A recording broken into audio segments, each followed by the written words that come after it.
This is the OTP presented by Farm Bureau Health Plans. Farm Bureau is for those who make plans for everything except themselves. We make it easy and affordable for Tennesseans who don't have a group or employer plan. Visit fbhp.com to learn more.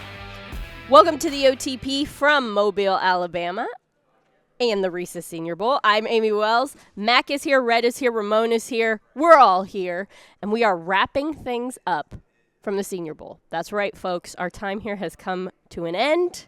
We are heading back to Nashville. But there are some things that we need to put a bow on because a lot has happened. We have seen a lot of football since we have been here. And so I want to break some of it down.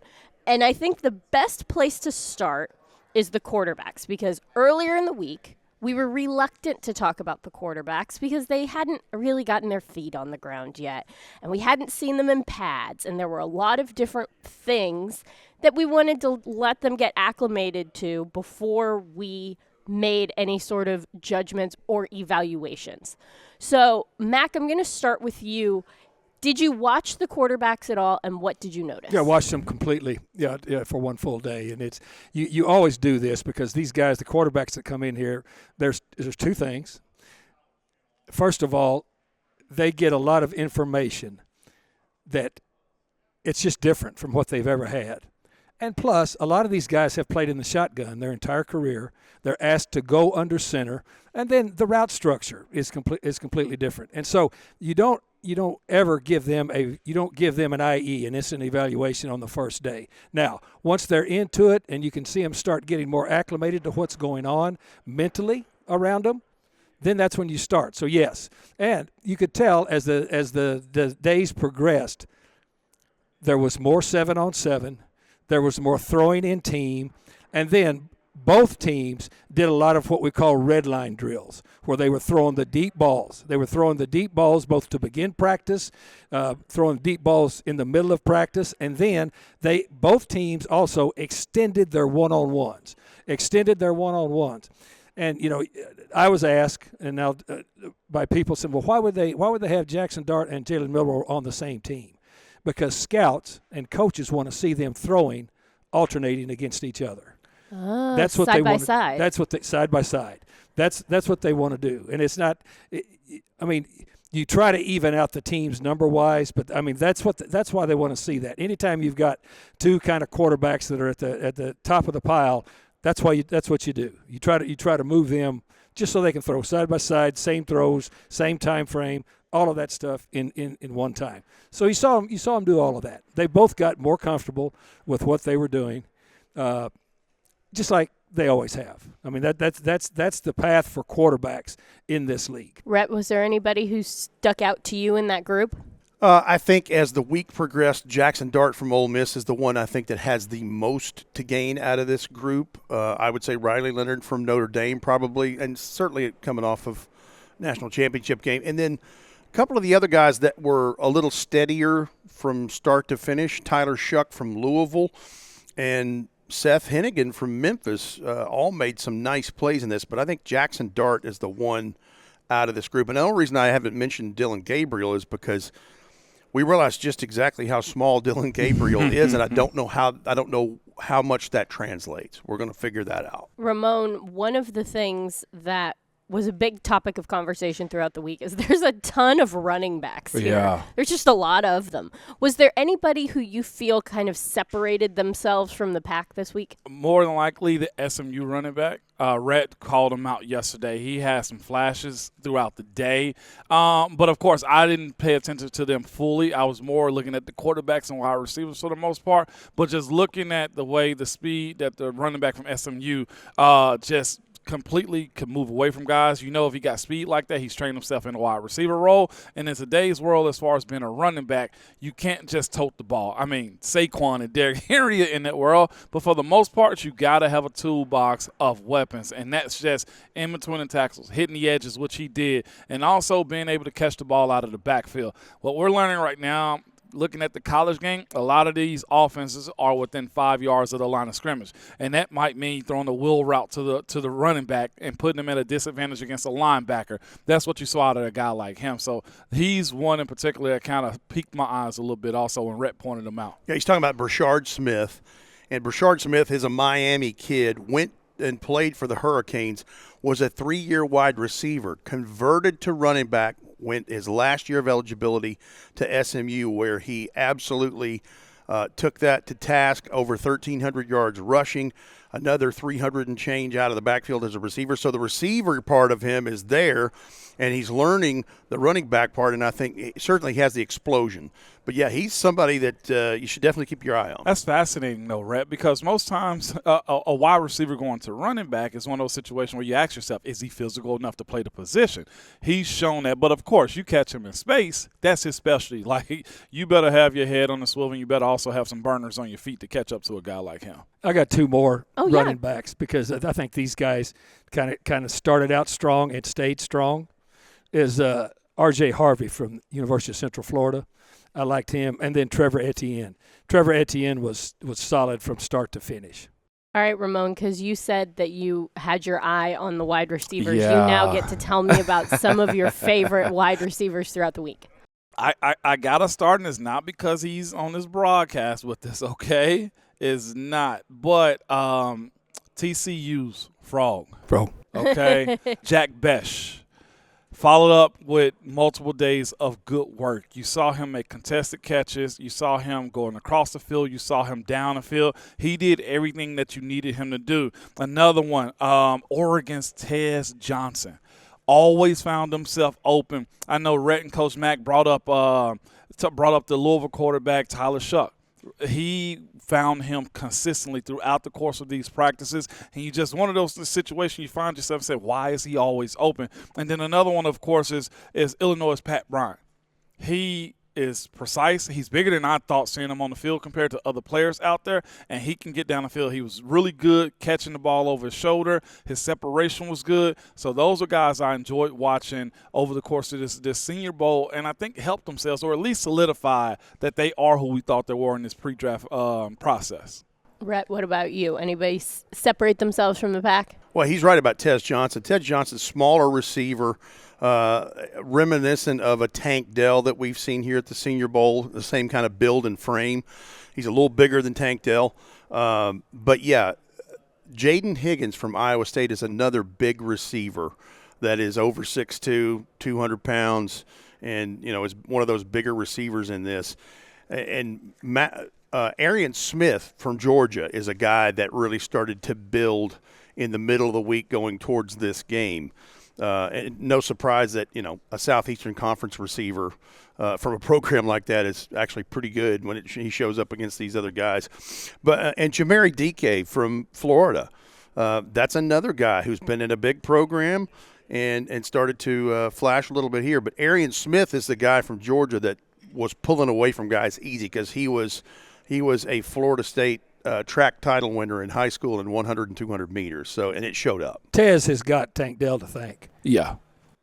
Because Tank Dell, if you remember, just to backtrack to last year at the Senior Bowl, when he came in, everybody was a little bit reticent because we know how small he is, but all he was doing was getting open. And Tez is a little bit bigger than Tank Dell, but he's got the same gadget make you miss in a short area and a really quick accelerator. So he can thank Tank Dell for the attention on him. I'm a little hesitant to give a critique on one particular guy because I've seen guys be this way in practice, and that's Miami's career-leading receiver Xavier Restrepo. I try to follow the names sometimes to see if they live up to it. Now, here's what I also know. Some guys aren't great practice guys, okay? You turn the lights on, and they turn into different players. I've seen it over the course of my career because here's the thing I know about him. He's played a lot in Miami. He's caught a lot of footballs. He's got a lot of yards under his belt also. I didn't think he had the strongest showing in this Senior Bowl week, but – his production, his tape is one of those things that you got to follow. And maybe, how this pre-draft goes, talk to his coaches, have some conversations and say, hey, is he just not a good practice player? Or it's also the side of it is difference of quarterbacks too. He played for a guy that was in the Heisman race as far as Cam Ward goes. So that could also play a part in it. This is what this process is all about, finding everything you can out about these guys. So we've heard all about the pass rushers that are here and what a great group of pass rushers we have.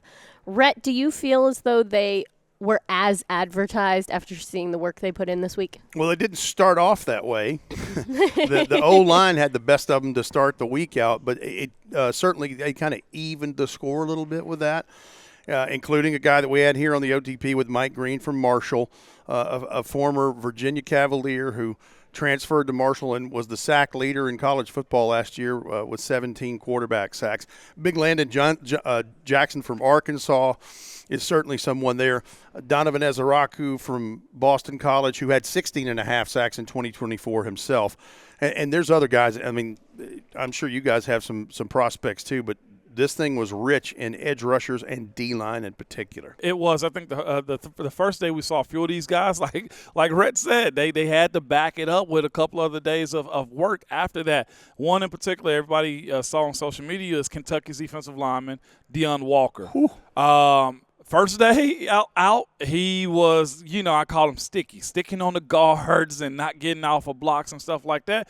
As the week progressed, you saw him get in the backfield. You can tell one of these veteran coaches talk to him and say, hey, your job is on the line already. You're not even employed. You better show something. And he did. And TJ Sanders, if I'm not mistaken, out of South Carolina, another one of those defensive linemen that flashed and showed. I was glad to see them kind of answer the call a little bit because Rhett's right.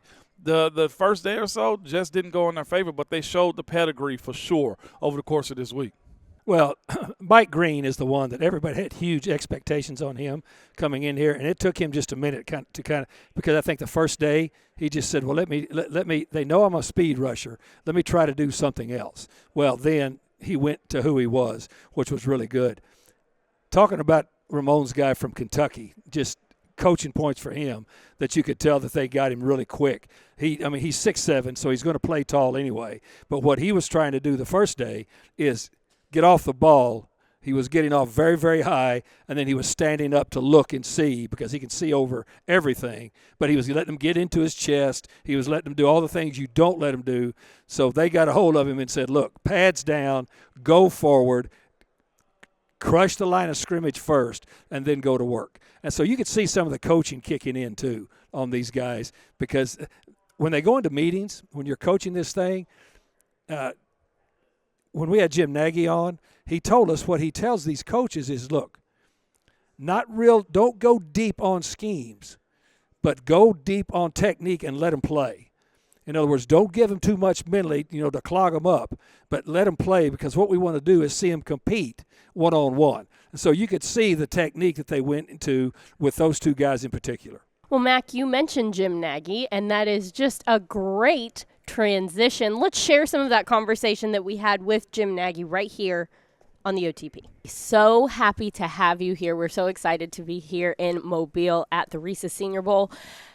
And we've got to start by asking you about Mike Borgonzi, our new general manager, because I know you guys have a history together. You guys are friends. So what should we know about our new general manager, Mike? He's really good. I'm so biased, I can't even answer this question. I love it, though. We like a biased answer here. Yeah, no, Borgo and I were together in KC for 4 years. It was his first NFL job. And he, so I've seen the growth from the ground up, and really hardworking guy. Really smart guy. He's one of those Ivy League guys, though, that he won't tell you he went to an Ivy League school. Like some of those guys tell you within the first 5 minutes they somehow dropped that they went to an Ivy League. Yeah. You'd know Mike for 5 years. He wouldn't tell you when he played in the Ivy League. But no, just he's a relentless worker. You're going to get that. This dude is a workhorse. He's going to bring in good people. I'm so happy for. I saw him on the practice field yesterday, and it's a long time coming. People say that a lot for a lot of people. Look at him. He's been a part of 3 Super Bowl winning teams. At one point, he and Brett Veach had the same title, and now Brett's been the GM forever, and nobody's come and got Mike, which is crazy to me. So, I'm really happy for him. I think Tennessee got the right guy. Now we've got to talk about things that are happening here in Mobile. Let's do it. And this event just keeps getting bigger and bigger and bigger. Before we get into the nitty-gritty, how proud are you of how this event has continued to grow, and the caliber of players that we're seeing seems to get better and better every year? Well, I think it's a testament to the team we have here. You know, and I break it up into different parts. We've got our office staff, which is really 10 people. I mean, we're a mom and pop shop. I mean, this isn't some like massive operation. And right now there's a really high care factor in the office. There's a lot of people from the city of Mobile on the staff, and this game means everything to the city. You know, I mean, the NFL approached us years ago to move this thing, and we said absolutely not. This is part of the fabric of our community. I think you guys could all be sensitive to that. You all come from hometowns that, you know, certain things in your hometown mean something. The Senior Bowl certainly means a big deal means a lot to Mobile. You know, and then we've got a volunteer committee of 350 some people that help us pull this thing off, and we're talking like transportation committee that picks these guys up from the airport and gets them downtown, and you know, security. I mean, there's just so many different committees, and then we've got this core staff. We call them like our Senior Bowl family. Like, it's the team managers, it's the equipment people that have been around the game. There's 8 individuals, and collectively they've been here over 300 years. Wow. Like our trainer, and Coach Mack knows him, Dean Kleinschmidt, just went in the Pro Football Hall of Fame this summer as a 41-year NFL trainer. He's been with us. This is year 54 for Dino. So yeah, just a lot of great people, and so that's what I'm proud of, is that, you know, this group is taking a lot of pride, and now that we're seeing it take off, we've tried to do a good job marketing this thing over the years. So it's like you guys being here, that's a big deal for us. The players on the field who are coming out to this thing, there's so many different competitions. There's so much happening on the field. Who are some of the groups that you have your eye on as this week continues? That's what this week is, competition. You know, as we tell the coaches when we get them here, like, this isn't a huge teaching week. You know, get these guys motivated, crank them up, and let them go. You know, the evaluators are down here to see movement and explosion, and you know, you can't do that. You can't show that stuff if you're out here and your mind's racing. So let's keep it simple and let these guys go and put them in competitive periods. So I thought the O-line, D-line stuff yesterday was great. Mm-hmm. I think this is our best D-line group we've ever put on the field. At least, I mean, I've been coming to the Senior Bowl since 1998. And I don't even remember those years. Maybe there were good defensive linemen back then. But I can speak to the 7 years I've been here. This D-line crew is pretty nasty. And to see an O-line, if you took bets around the stadium before O-line, D-line started, I think everyone would have put their money on the D-line. And I thought the O-line won yesterday. So that was a fun group. Jim, the emphasis on allowing underclassmen, so that happened, I think, November 2023 is when the league kind of made that. Mm-hmm. And so you didn't have enough traction. It was too close to the event this time a year ago. But now that we've had this full year cycle, it was impressive to see the names that you guys dropped that Monday and Tuesday morning, whatever it was, a week or two ago. Yeah. That is huge in what is a fantastic roster. And I've said this is our best roster, and I don't mean that.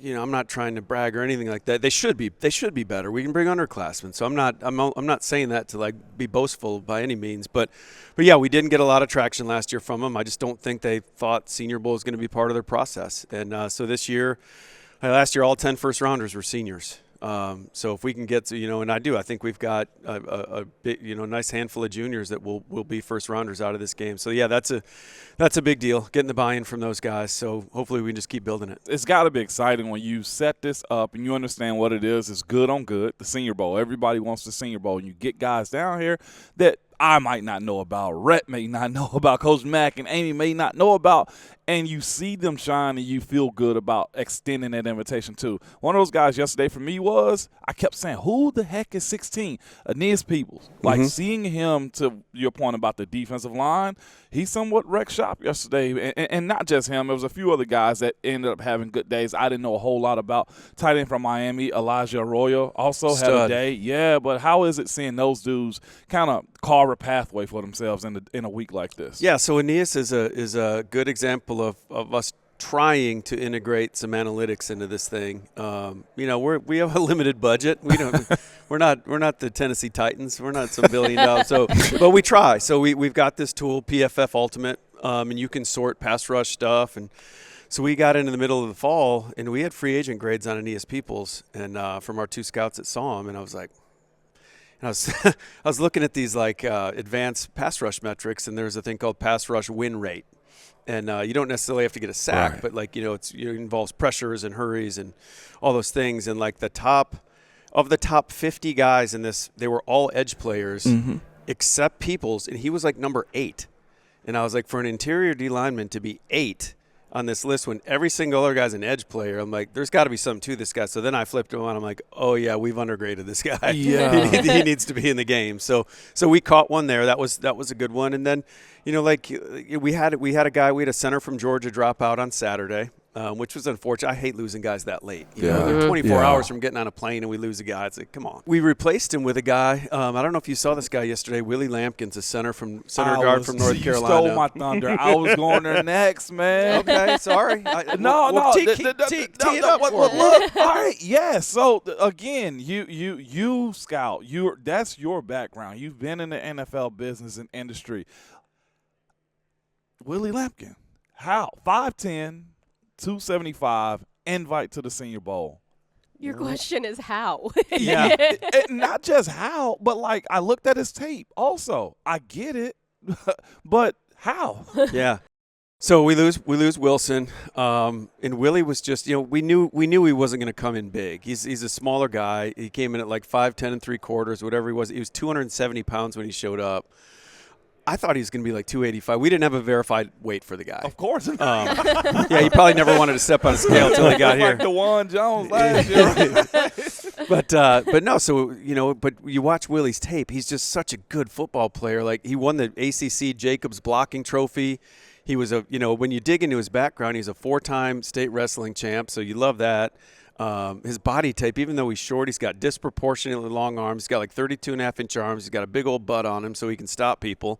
So when we did that, when we announced it the day before player arrival, I mean, my phone blew up with NFL guys because they, he is such an outlier. He's an extreme outlier. And when you're in personnel, you don't want to build a team full of outliers, but there is room for some. I think the NFL guys, in a perfect world, if you're an NFL scout, I'm putting myself back in the league, you see Willie Lampkin, you're like, we're going to get this guy as a free agent. I'm going to recruit my tail off this spring, and we're going to get this dude. Well, now, like the guys that hit me up, they were like, man, I'm glad you did it. Like we were planning on recruiting this guy, but he's probably going to get drafted if he goes to Mobile and does what we think he can do. So he just needed a chance, and I hope it happens for him. If you just go based off yesterday, he more than held his own against some of those really good D linemen. I didn't realize he could snap also. Was that a part of the plan? Like, hey, Yeah. look, one-on-one with the D tackle is one thing. We put you at center, and I like to say centers are covered, meaning like they got two guys to the side Bumpers, of them. Like, was that a part of his game plan? Because I never saw him play center. He played center as a sophomore. Okay. So you would have had to dig way back. Yeah, the last 2 years he's been a guard. Yeah. So And that was at Coastal Carolina. At Coastal, correct. Yep. Coastal transfer. So, Jim, you talk about your phone blowing up when you announced him as the latest addition. So another guy, you lost quarterback with the college football playoffs being so late dipping into your season here. And how many guys started talking to you about Taylor Elgersma, the quarterback from Canada?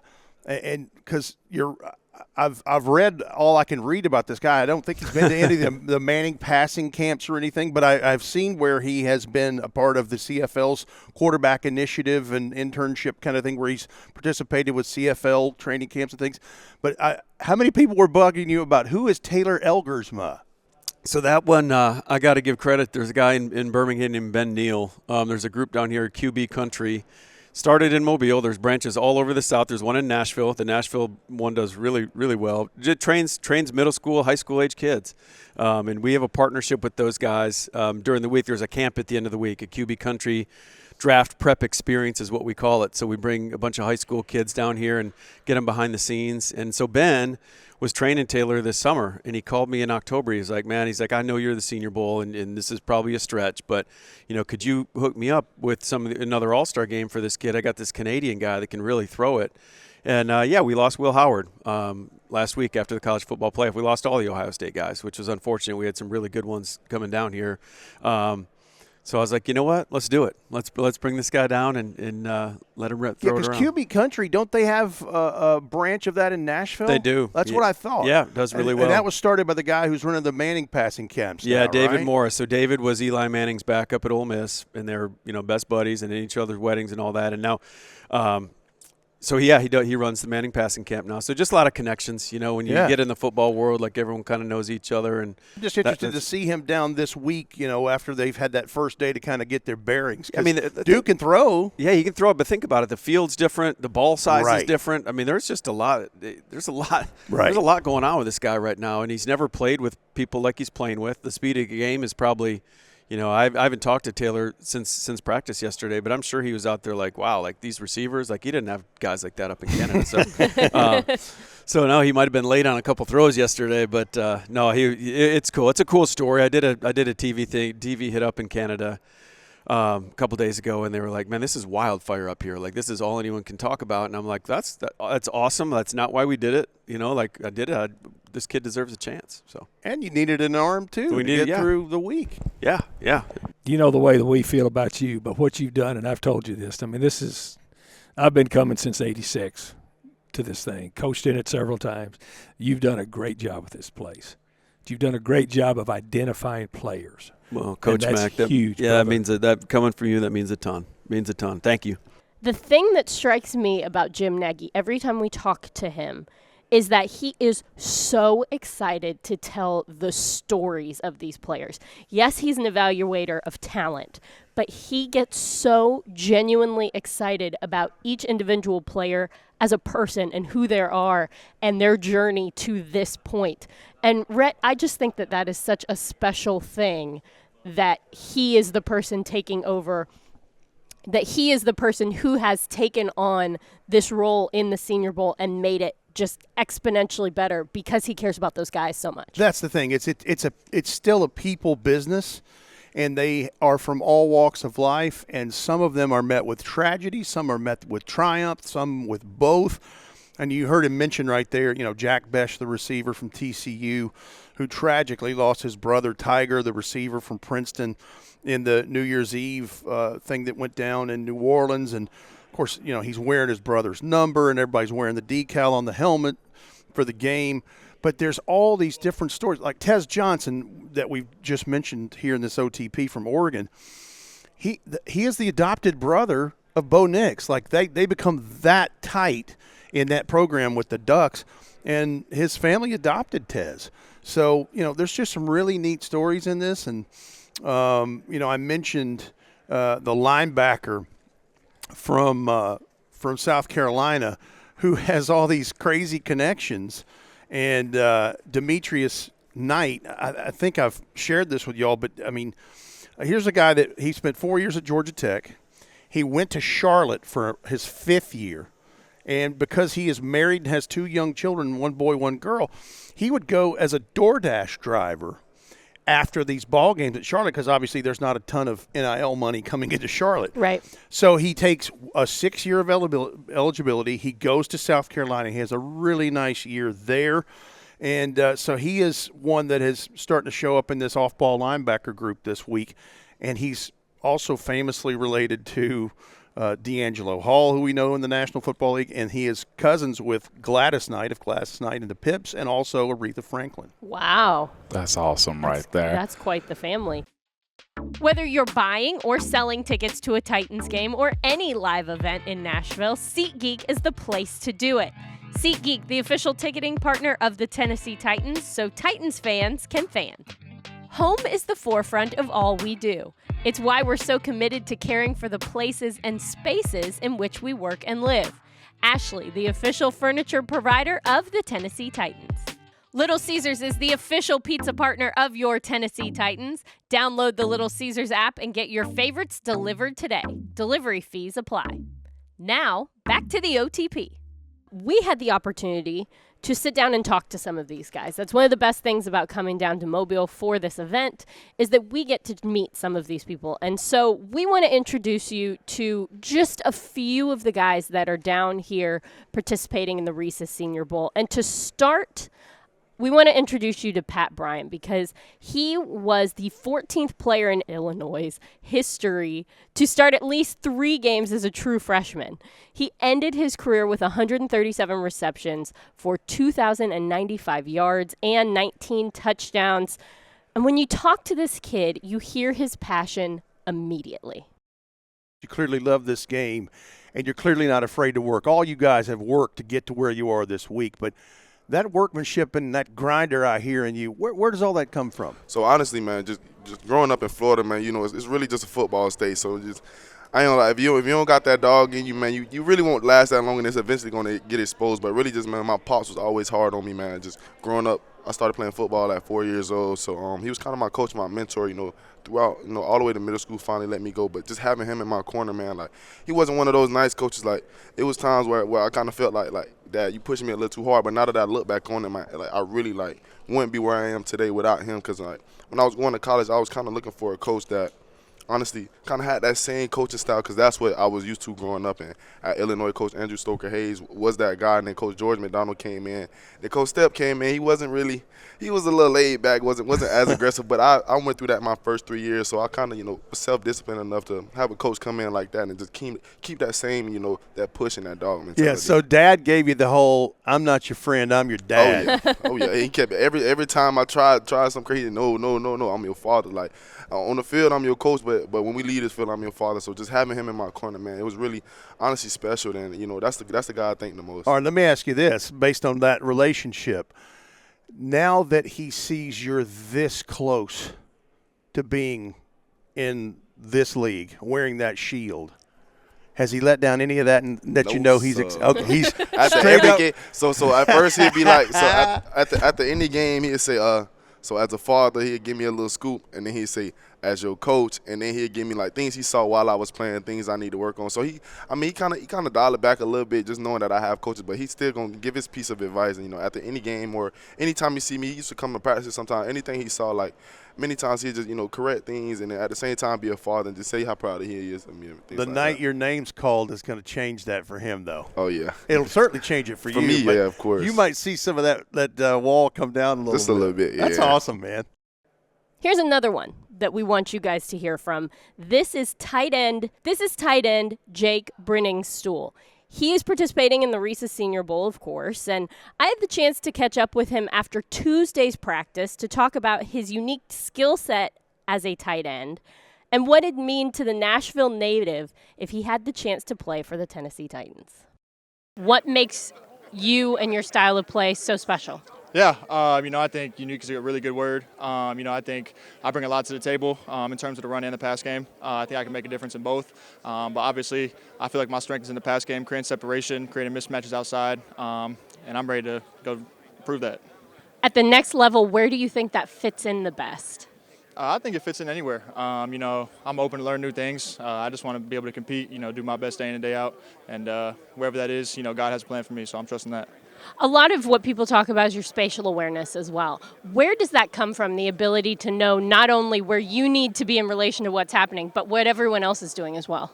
Yeah, I think it just goes to the coaching that I received at Clemson. You know, I think they did a really good job installing the entire concept, installing how I fit into the entire offense, more so than just what the tight end was doing on a specific play. So I think just numerous reps at Clemson kind of just gave me the opportunity to be able to get a good feel for the game, get a good feel for coverages, and kind of be able to sit down in the soft spots and be a safety valve for the quarterbacks. At the next level, the tight end position is such a huge part of what offenses do because whether it's protection or whether it's catching passes or anything, you're very involved in the offense as a whole. Why do you think that you are uniquely skilled to be able to do that? Yeah, you know, I think the tight end position is a tough position to play. You got to be as smart as a quarterback. You got to know pretty much everything that's going on. But I think I'm built to be a tight end. Like you said, I have a unique skill set. I bring a lot to the table. And I've also received great coaching along the way. So I'm just ready to, you know, put that on full display. And I'm ready. You're from Brentwood, went to Ravenwood High School. What would it mean to you to play for a team like the Tennessee Titans? Man, it'd be pretty sweet. You know, my parents still live in Brentwood, so that was my favorite team growing up. You know, I went to Titans games at Nissan Stadium, so it'd be pretty cool. I'm looking forward to, you know, whatever team God has in store for me. And here's one more, and I promise I'll stop. One more. This is offensive lineman Wyatt Milum from West Virginia, and he was willing to switch from tackle to guard at the next level. but he started out his football career in a completely different position group altogether. Did you always play the offensive line, or were you at, like me, tried to fight it and wanted to play tight end? See, the funny thing is, so middle school all the way till ninth grade, Yeah. I played tight end. Yeah. See? Big guys love tight end. It's the last step before they say Yeah. no. then my first scrimmage, so I transferred to a school. Yeah. I was still tight end. My first scrimmage, I ran like a little drag route. Dropped a pass. The next day, they put me at right tackle, and I've been offensive lineman ever since.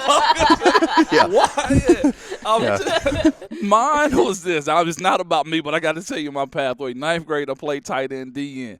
Sophomore year, they put me at tackle because my brother was the main tight end. Junior, senior year, moved to D tackle and offensive tackle. Then go back every since. Just dropping that one pass. Yeah.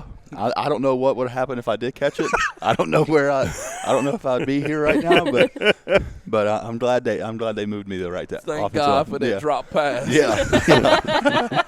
Clearly, you're one of those guys. You're invited here, so your draft percentages are high.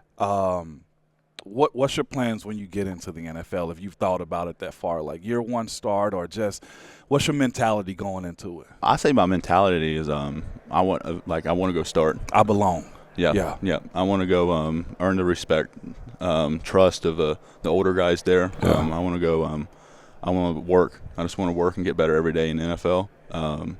But I just want to make it there, earn the guys' trust and respect, and just show them I belong.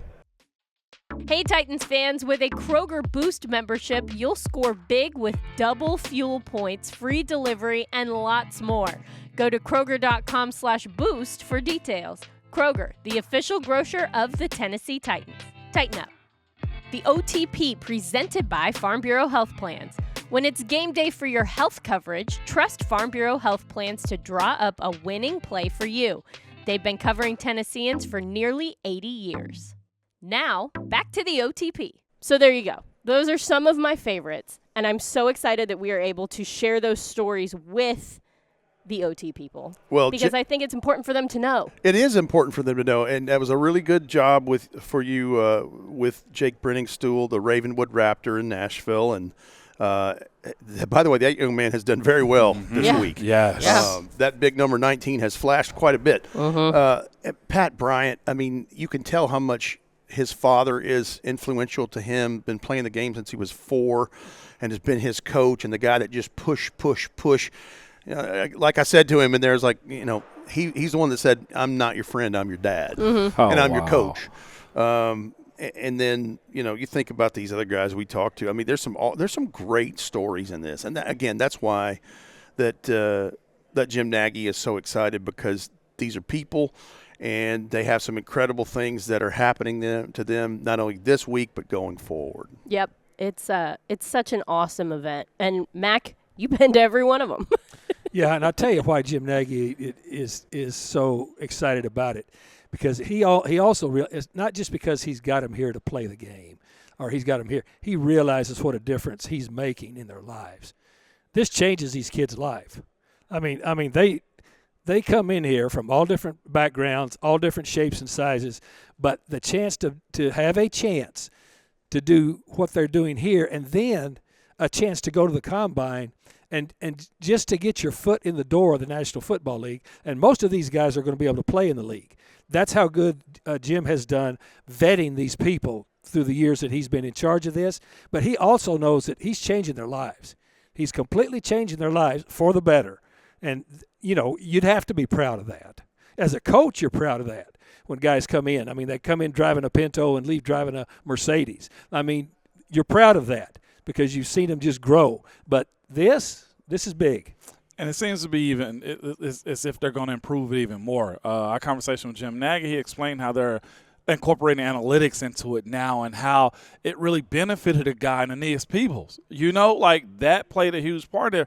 put it in, and he just kept showing up in their top 10. And that, to me, Coach Max, to your point, like a lot of people, I'm old school. I'm okay. Let's just beat each other up and go about our day. But like there is a sector of this game that needs a little bit of technology and analytics and studying. And Aeneas Peoples is one of those guys. Man, I was glad to hear that story from Jim Nagy, break down how they found him, production. And Mac, to your point. You talk about making it into the league. If you have it or something that they want in the NFL, Jim Nagy or one of these scouts that are down here also, they will find you. They absolutely will. Well, they not only find you, and again, I mean, we heard the story from Jim Nagy. I mean, the only reason that Aeneas Peoples is here is because somebody chose not to come. Right. Somebody chose not to come, and they called him at the last instant, and he said, "I can't wait to be there." Awesome. And then he just. So, and then you look at the track record of success over the last year. I mean, there was 10 first-round draft picks here last year. Yep. And it, for the most part, but don't know the percentage, but for the most part, if you're here, you probably end up getting an invite to the Combine, which that's the big show. And those two big stepping stones to get into the league, this is the one. They always say the draft starts in Mobile. That is true. But if you do well here, you're probably going to get an invite to Indianapolis. You can show your stuff again and keep trucking and get your name called. Well, the other thing that you get from it, Amy, is you get to meet the people that are making the decisions. And you get to sit across from them just like we're sitting across from each other, face-to-face on numerous occasions to go deep into who you are, what you are, why you want to do this. If you don't get to know the people that are decision makers, you've got no chance. You've got no chance. And that's why this is a huge thing. It is a huge thing. And it is going to continue on here in Mobile because just because we are leaving does not mean that the Reese's Senior Bowl stops. No. There's more work to be done here. And they were going to continue on the game that they are practicing for. All of this practice is not for show, folks. There is a game that will be played, and that is on Saturday. It airs on NFL Network at 1:30 p.m. Central Time, so if you would like to watch it, we recommend that you do. You can see some of these people do work for yourself. And that's it for us. We are headed back to Nashville to continue through the pre-draft process. There's more work to be done for us too, right, Mac? No. This is just the start of it. Let me just tell you about the game. I coached the game several times. On Saturday, and we're in SEC country. It's just like an SEC game. The parking lot is full of campers. Everybody's flying a flag. Yep. They're barbecuing. I mean, it's a huge tailgate thing. And this community, Jim brought it up to us again today. This community embraces this place. It embraces this event. And the first time I ever coached it and pulled up there on Saturday, I'm like, hell, this is a game. It was great. They do show up, though. I think this is going to turn out to be their third consecutive sellout. That's 25,000 people at, Whitney Hancock Stadium at South Alabama's campus. So there you are. That's awesome. Well, for Coach Mack, for Ramon Foster, for Rhett Bryan, I'm Amy Wells. Thank you for listening to the OTP, and we will see you back in Nashville.